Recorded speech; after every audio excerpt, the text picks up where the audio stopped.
One, but when two, the three. U.S. has military bases in the country, it really pulls a lot of the strings of the country. It really influences the political parties. It really pays. I know I'm Think about naive. South Korea. You know, in other words, Gigantic the military Germans base are right in the middle of Seoul. They're not free actors in That's this. protecting the point. democracy, though. If men with guns showed up in your apartment in New York and just camped out there, you probably wouldn't really be the head of your household anymore, would you?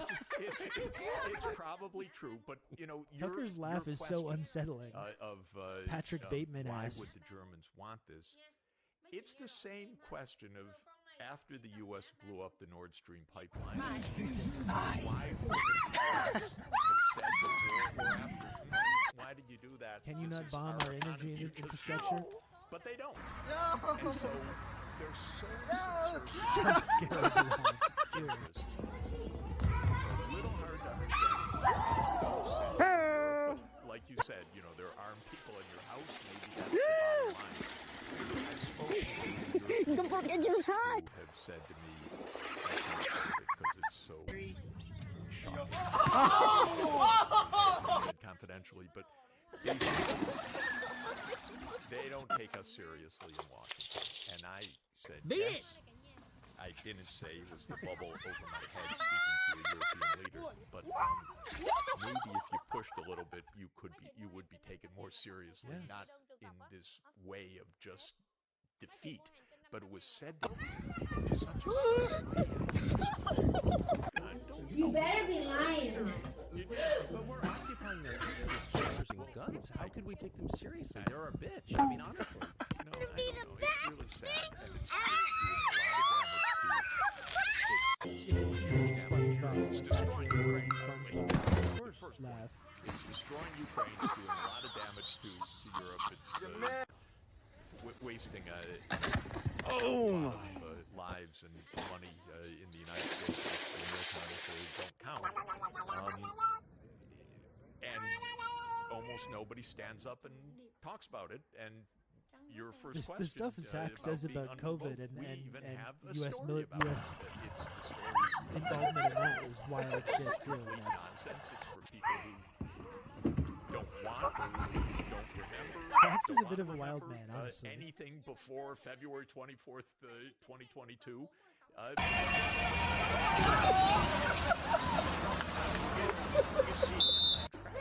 It's absurd. It's utterly tragic. 500,000 Ukrainians dead for nothing. Do you think that's the number? I think that's probably the number, yeah. That's the best number that I know. I mean, we talked about this last night at dinner, but one of the most shocking things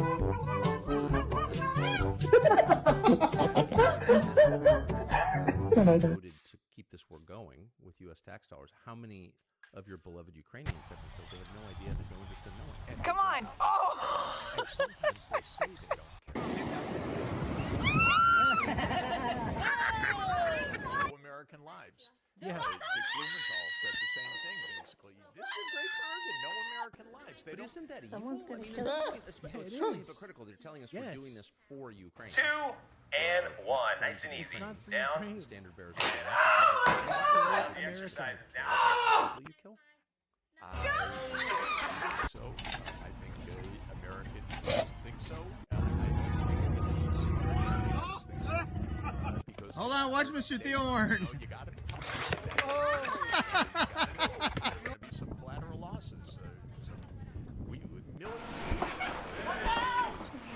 You're a big boy. You can't let that deter you. So I think it's pretty deeply ingrained. A few 100,000 lives here and there. Come on, we're talking about who runs the world after all. Hold on, let me see if I can do something kind of silly. Huh?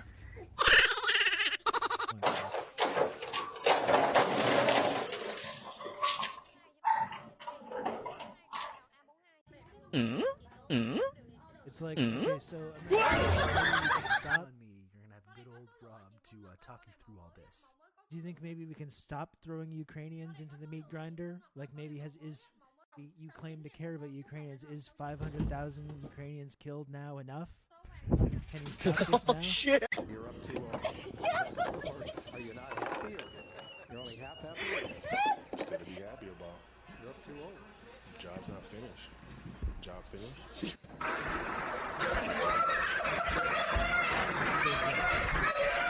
More dead. More dead Ukrainians. Job's not finished.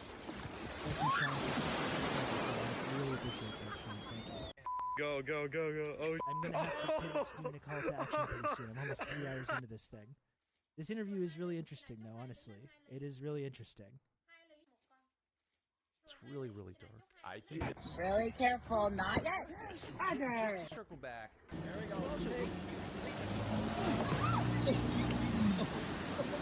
Authoritarianism. this has nothing to do with morality. This has nothing to do with morality. It has nothing to do with values.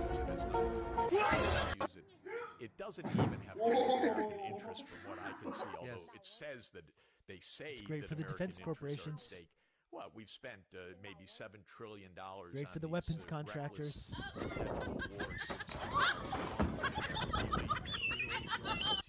That's that fundamental thing. How does this even help us? How does this help Americans? You say America's doing all this stuff because for American interest. This is not helping America. It's making everybody less safe. We're spending all this money on stuff that we could have been spending on other things. The weapons manufacturers. It all funnels back to that. Oh my goodness. That's what it all comes down to. It's not about the American people. It's about the defense contractors, the security state, and keeping the money printing machine going. That's all. That's all it's ever about. Anon, thank you for 2 gifted subs, and thank you Perfect Speller for the gifted sub as well. Yeah, this is my point, Cinnamon Challenge. I hate it too.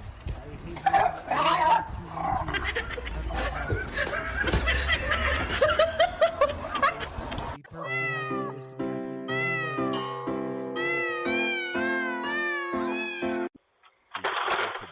Oh God, you don't believe what I gone just did. from about 30% of national income to more than 100% of national income. We've had these disastrous wars. Is this America's interest? No. I mean, No. Maybe we could have actually rebuilt a bridge or a road along the way. No, just even had a mile of fast rail in our country or something. But no, we had to spend trillions and trillions on wars. So to my mind, They're it's not all putting 2 and 2 together completely there. perverse. Neither of them are. But what I find It's a big mystery. is that once in a while, you have to look, but once in a while, you'll actually find the truth expressed in such a vulgar way. No, they don't literally say no American lives. We're not even so sure about that, by the way, but Yeah, Americans have died. yeah, it's There not, are not Americans a large dead. number, but it's some, but they don't tell us the truth about that either. So, just to circle back to the provocation, I watched as a complete non-expert the administration send the vice president to the Security Conference in February of 2022 when it was clear that things were getting really hot, and watched Kamala Harris say to Zelensky on camera, "We want you to join NATO," when everybody, even me, a talk show host, knew that that was the red line for Putin. So the only conclusion I could reach was they want him to move across the border into Ukraine. They want war. Tucker say until this moment. I don't know if I think that Putin called their bluff. I don't think they thought Putin was going to do it. You got it. You're all easy. And one thing everyone who's listening should understand: Ukraine will never join NATO short of a nuclear war. So, because Russia will never allow it. Period. So every time we say it, all we mean is war continues, destroyed, And we're willing to risk nuclear conflict. and some people. There you go. All Which right. is weird because he wasn't driving in Georgia. Yeah, and I guess that's it, Bird Show. Like I've talked about before, I really do think they thought if he did, that's where we're going to have him. Then we're going to be able to trap them in this quagmire, number 1. And number 2, put him into sanctions and completely wreck the economy, destabilize, and then get the outcome that we want. So I think that was it. It's like if he does, if he does invade, he's gonna fall right into our trap. I kind of think that was the calculation. Oh no! And for a while at the beginning of this, I thought Nice and maybe that easy. might have been Down. the reality. It kind of felt like that, but The exercise that's is not now how it's played out at all. Oh God, we're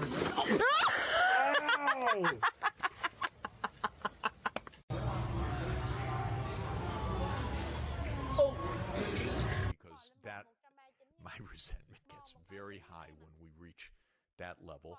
But we here talk about nuclear war these days. We're not going to be blackmailed by the You better be worried. We're talking about a counterpart that has 6,000 nuclear warheads. We have 6,000. Because of the arms race that was instigated by the United States.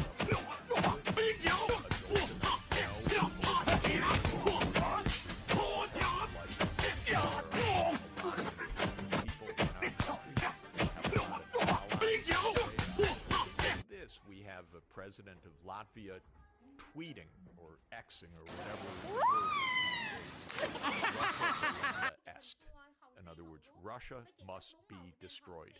Playing off the old Cato the Elder, Carthage.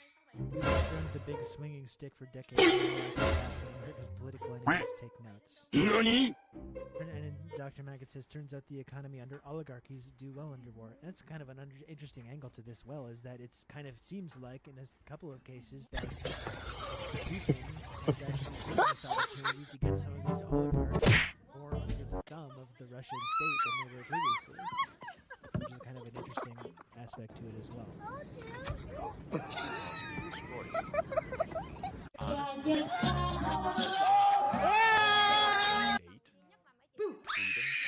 That Russia must be destroyed. Or like the Polish member of European Parliament that after the pipeline was blown up was like, thanks America. And apple bombs instead. And all through this, Biden hasn't called Putin one time. And I speak to very senior Russian officials. You speak to the most senior Russian official. They say we want to negotiate. Of course, we'll talk. Zelensky quoted. Yes, Ayatollah Joe. What? The Polish MEP after the Nord Stream pipeline had the accident tweeted like, good job America, thank you America. That's Anne Applebaum's husband. Yes. All of these dudes, they're all connected. They're all linked with one another. Well, we won't do anything that the Ukrainians don't want. This is insane. As if this is really between Jump! Whoa! Joel!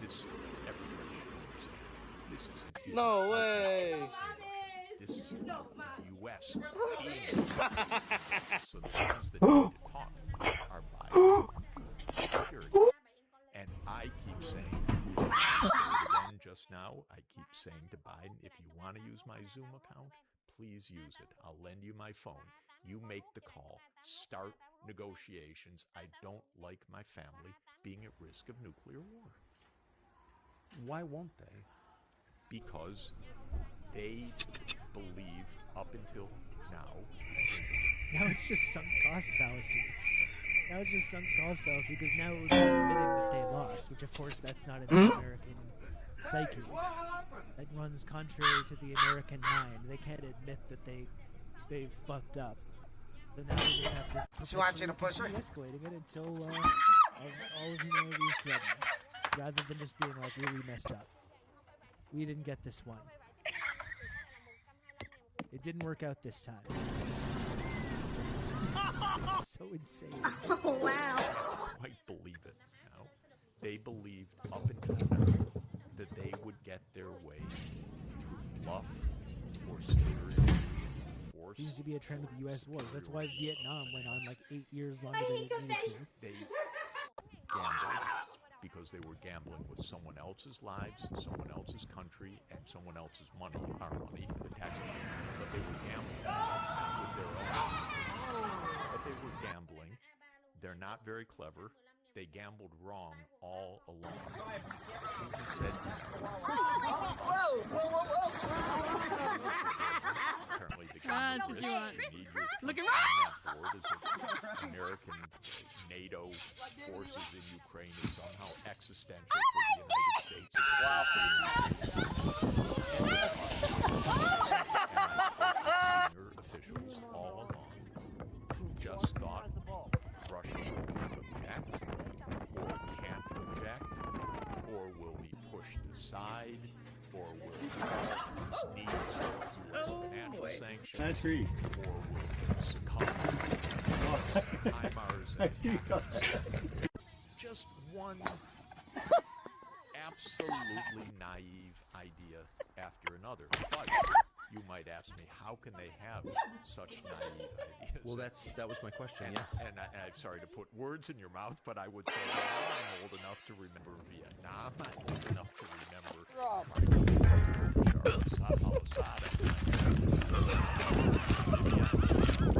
Afghanistan. We screw up nonstop. This is not clever what we're doing. Unless you're just So funneling money to you've been weapons an contractors. academic your whole life. You're one of the youngest tenured professors at Harvard, but you Hasn't also screwed up for them. uniquely a diplomat. Turn, on, off, mostly on for decades. Jesus So you Christ. know the people who are making U.S. foreign policy personally well. And the quality of the got that on person video. engaged in that seems to have declined just dramatically. I think that's true, by the way. I think it's true in general of American politics. Maybe it's an illusion, but when I was a kid in college, I did my summer internships in my senator's office, Senator Phil Hart. He was a man of great integrity, of great intelligence. He was a Democrat, but he had lots of Republican friends and colleagues. There were big people there, and they were serious people. Oh my. Fulbright and Frank Church, and really wonderful, impressive people. Chuck Percy, Lugar, I mean, really impressive people who wanted the U.S. to be good, and I admired them, and it was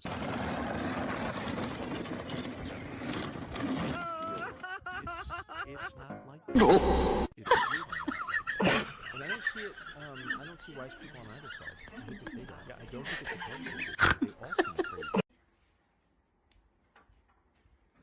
Will this be Tucky Cheese's heel turn or a case of broken clock? Actual good questions distract from his filthy.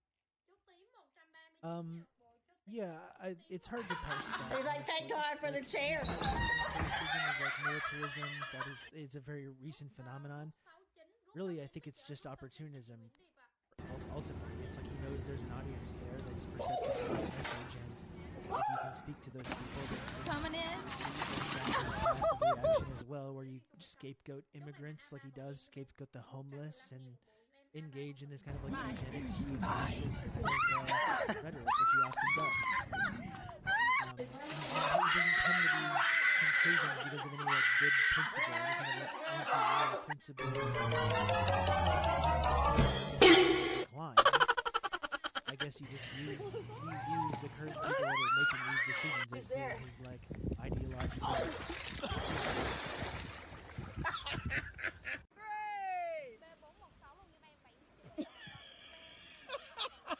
Yeah, it's isolationism. Oh, are you okay? Just listen to Carlson talk about China. Like this guy, the idea is I think Tucker Carlson is part of the kind of like faction of American conservatism that believes, correctly actually, that it was a huge mistake to antagonize Russia to the point that they linked back up with China after they had been Sino-Soviet split, right? The Sino-Soviet split, that was like the ultimate victory for American imperialism.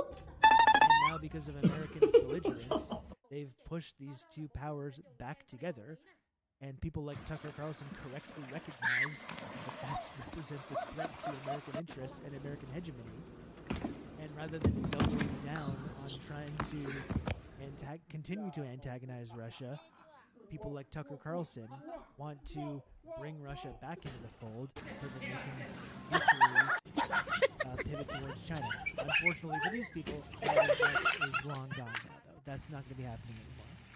So, I think that's purely fantasy, but I think that does explain a little bit about Carlson's position here. It's not out of any kind of like principle.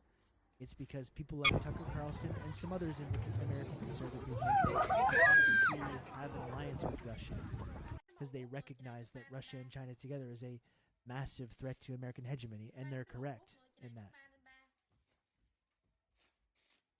That would be my answer to why he's the one having these kinds of conversations. And dumb to me. You know, we chatted.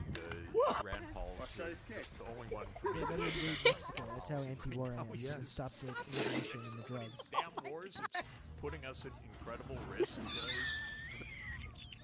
I'm just wondering because I know there was another part of his interview where he talked about that speech in Wild. I'm wondering if it's before. Comes back,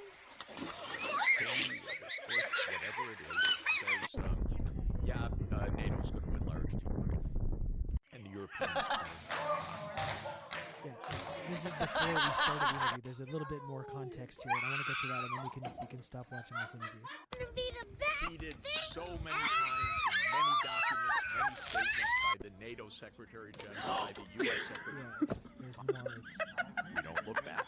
Cool how it opens up, because it opens up like this, like a cool book, right? So And in 2002, the U.S. unilaterally pulled out of the Anti-Ballistic Missile Treaty. How far back does this go? World economy, normal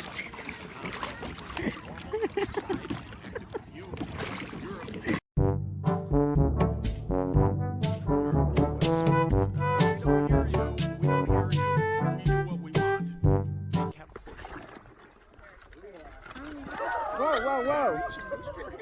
And Zbig was very explicit about it, that this is our way to basically dominate Eurasia. Yeah, I think we just have to go back to the fucking beginning. Do you drink coffee? All the time, nonstop. Me too. Nonstop. 9 or 10 cups a day. Yeah, it's good. And then I drink it straight until minutes before. And we will never drink it. Oh, is that right? Yeah. Have a little moment there. Okay, so the one thing that we know, we heard This is about me the warming movement up of on Russian food chat. troops into eastern Ukraine in February of 2022 was, it was unprovoked. There's a Okay, so select- here's the rest of the context. Without provocation, without justification, without necessity. This is a premeditated attack. Russia's unprovoked and cruel invasion has galvanized countries from around the world. Russia's unprovoked and unjustified. Or Chomsky as well. The reason they keep saying unprovoked, they wouldn't be saying that if it wasn't actually provoked. Unprovoked war of aggression against Ukraine. This unprovoked Russian war of aggression has got to be met with strength. Vladimir Putin decided, unprovoked, to start this war. So, was it unprovoked? Well, we did hear that a lot of times. Just like October 7th. Asked, October 7th is unprovoked research assault. assistant of mine to count how many times we heard Unprovoked. that in the New York Times in that first year from February 2022. 26 times. Ukrainian war didn't just fall out of a coconut tree. Of course, things aren't unprovoked. It's almost a brand name. The Well, unprovoked invasion. It's the easy person's. What are these dodge creatures, for huh? Actually trying to think through what's going on with it. And it's very dangerous because it's wrong. It gets the whole story completely wrong. And it misunderstands the trap that we set for ourselves in the United States to push Ukraine Well, deeper and deeper and deeper into what did you this do? hopeless, mess that they're in right now. So, what started? Basically, it started very simply, which is I should have just watched this fucking thing from the beginning. government. It's not nothing to do with this, but the U.S. government said that we're going to put Ukraine on our side, and we're going to go right up to that 2,900 kilometer border with Russian. We're going to put our troops and NATO and maybe missiles, whatever we want, because we are the sole superpower of the world, and we do what we want. You know, you have to put it in your It goes back, actually, a long way. It goes back 170. It is amazing that every war the U.S. is always using very true. Russia's not a great power anymore. And that was Lord Palmerston's idea in the Crimean War, 1853 to 1856. And that's what we know about empire. And they basically taught us the idea, you know, Russia, it needs an outlet to the Middle East. It needs an outlet to the Mediterranean. You surround the Black Sea, and you've rendered Russia a second or third-rate country. And Zbig Brzezinski, one of our Very good Flashman novel. strategists,